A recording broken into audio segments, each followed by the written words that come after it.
Baik. Zaman Nabi Allah Musa dah berlalu, zaman Nabi Allah Yusuf, mari zaman Nabi Allah Isa. Zaman Nabi Allah Isa, satu benda yang paling besar yang boleh menggugah akidah ialah bila mana Allah Subhanahu wa taala telah mendatangkan informasi yang sebenar berkaitan isu the crucifixion. Apa dia? Isu penyaliban. Kalau Allah tak buka kisah sebenar dalam Quran, mungkin, saya sebut mungkin, kita pun akan beranggapan yang kena salib tu siapa? Kita mungkin sama akan beranggapan yang kena salib tu Nabi Isa. Kalau Quran tak cerita, oh rupa-rupanya yang sebenar Nabi Isa Allah dah angkat. Kemudian orang yang mengkhianati itu ditasyabuhkan, dirupakan sama dengan Nabi Allah Isa dan dia itulah yang disalib. Kalau Quran tak buka informasi ni, kita mungkin sama dengan saudara kita menganggap yang disalib itu adalah Isa. Tapi walaupun demikian, kenyataan Al-Quran, adakah orang-orang Kristian menerima? Mereka tetap tidak menerima. Mereka mengatakan tetap yang disalib itu adalah Isa. Inilah bahana dia bila kita tersilap informasi, kita tersilap cerita, boleh bawa pada akidah. Bila bawa pada akidah, ini soal yang besar. Sebab tu dalam soal Nabi Isa, kita orang Islam hanya menganggap Nabi Isa hanyalah seorang Nabi dan Rasul yang soleh, yang sekarang ini diangkat oleh Allah, sementara dia akan diturunkan kembali di akhir zaman. Tu akidah kita. Tapi orang Kristian yang mati di tiang salib ialah memang Nabi Allah Isa mati 3 hari, kemudian dihidupkan balik, kemudian diangkat, kemudian akan turun balik. Tu je beza. Turun sama turun, naik sama naik, cuma sebelum naik dia mati dulu 3 hari baru naik, kita naik terus. Bagi dia yang di crucifixion, yang disalib tu siapa? Isa. Kita yang disalib tu orang lain, mengikut panduan Al-Quran, orang yang ditasyabuh, dirupa samakan dengan dia. Siapa dia kawan tu? Judas Iskariot, si pengkhianat. Baik, bila dua-dua turun, ni bermasalah ni. Kita pun yakin Nabi Allah Isa akan turun dan kita berasa dia akan menolong orang Islam. Kawan tu pun akan turun, akan menyebelahi dia. Patu lagu mana ni? Kita ada 2 kelompok. Harap-harap kawan ni turun, kita berasa dia akan tolong kelompok kita. Hak tu pun mengharapkan dia akan masuk kelompok ni. Tapi perbezaan yang paling jelas, sekurang-kurang kita ada clue di mana dia nak turun. Di mana dia nak turun? Kalau dalam hadis, di mana Nabi Isa bakal turun? Di Palestin atau di mana? Di Palestin atau di Syam? Masjid yang bermenara putih. Umum kan, masjid menara putih. Tapi bila detect antara masjid yang bermenara putih ialah Masjid Umayyah kan, Masjid Dimash. Di situlah dikatakan akan turun Nabi Allah Isa. Tapi informasi daripada saudara kita, mereka tak ada ketetapan di mana Isa akan turun. Sekurang-kurangnya kalau mereka mengharapkan Isa turun, kalau kita di Syam, mereka akan mengharapkan di mana? Kalaulah kata nak reka-reka ni, agak-agak bagi orang Kristian, di mana tempat yang paling mulia dan sesuai untuk Nabi Isa turun? Walaupun benda tu tak ada information, tapi agak-agak di mana harap-harap bagi orang Kristian nak turun? Mungkin Palestin kan, tempat asal dia, tempat dia dilahirkan. Palestin lagi di mana? Mekah. Mekah tu jadi nampak Islami pula. Dia tak akan jadi lagu tu. Di mana? Vatikan. Oh, Nabi turun Vatikan. Biar betul. Who is the real Vatikan? Who is the real Vatikan? Di belakang Vatikan tu ada siapa, tuan-tuan? Cuba kaji apa yang saya sebut ni, cari. Saya nak sebut ni dia jadi kontroversi lah. Nantilah saya tunjuk kepada beberapa orang tertentu, sebab benda ni benda besar. Dia bloodline yang paling dalam lagi, lebih daripada tu lagi. Dia ada lagi bloodline yang atas lagi pada Merovingian. Dia ada lagi beberapa, termasuk black pop dia. Baik, sekarang ni isu ni lah yang perlu kita tangani dengan berkesan.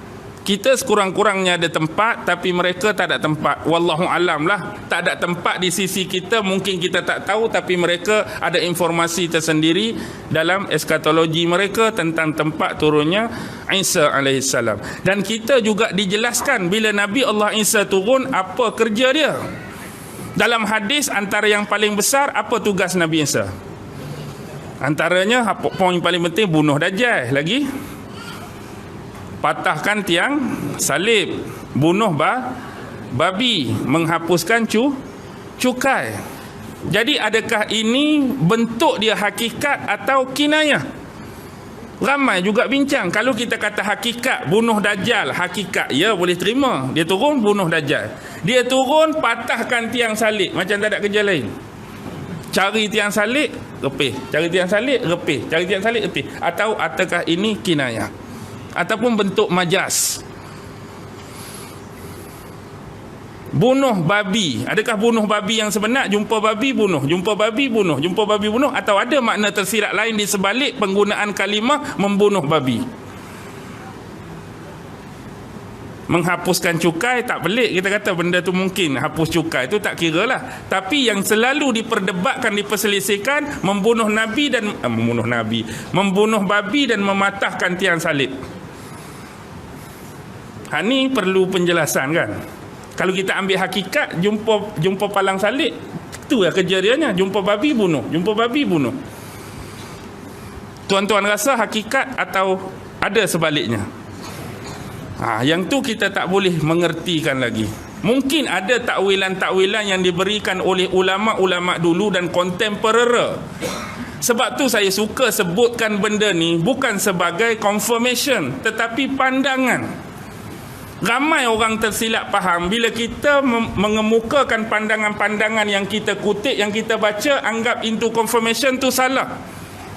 Contoh dari sudut tadi, sekiranya ada takwilan, ulama ni kata sekian-sekian atas kata membunuh babi, ulama moden kata macam ni atas kata membunuh babi. Kita mengemukakan pandangan dan pendapat, bukan nak confirmkan benda tu. Yang boleh confirm benda tu bila dia benar-benar turun, dia buat apa, hak tu baru boleh confirm. Jadi mengemukakan pendapat pun jadi satu kesalahan. Seolah-olah kita nak confirm, tak, kita nak mengemukakan pendapat, mungkin benar, mungkin salah.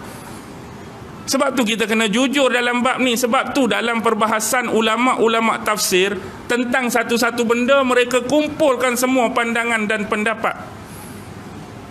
Kadang-kadang kita tak masuk akal. Saya bagi salah satu contoh, tuan-tuan.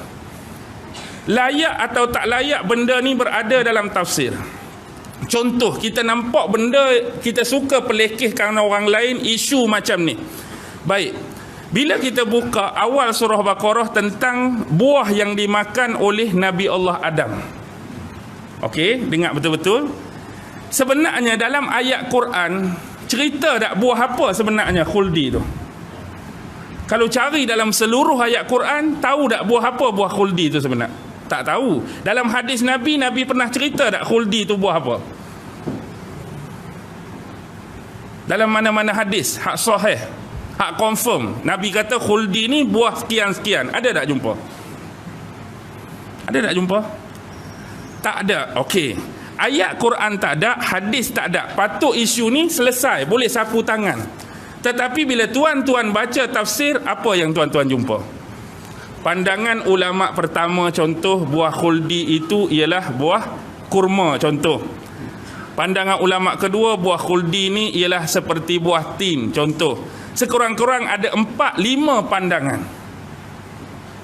Dah confirm ayat Quran tak sebut, dah confirm hadis tak ada. Kenapa seolah-olah ulama tafsir memasukkan juga pandangan buah-buah ni dalam tafsir beliau? For what?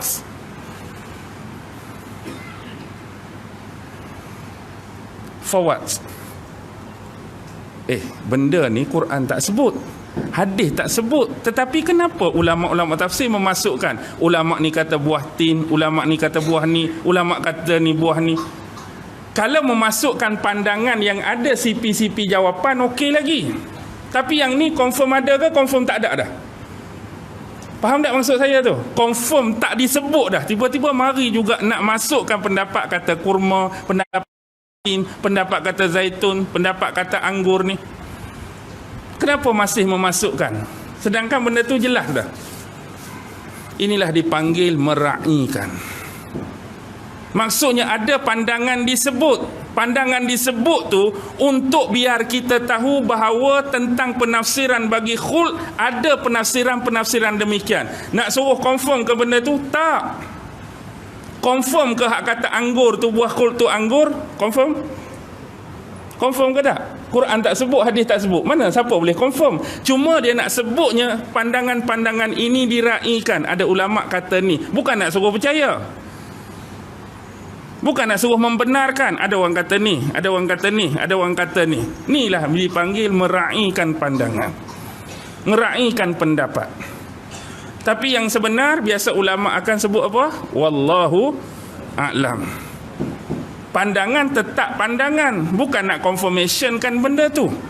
Jadi sama kita mengemukakan pendapat ni takwil macam ni, ulama ni takwil macam ni. Nak suruh confirm ke tak?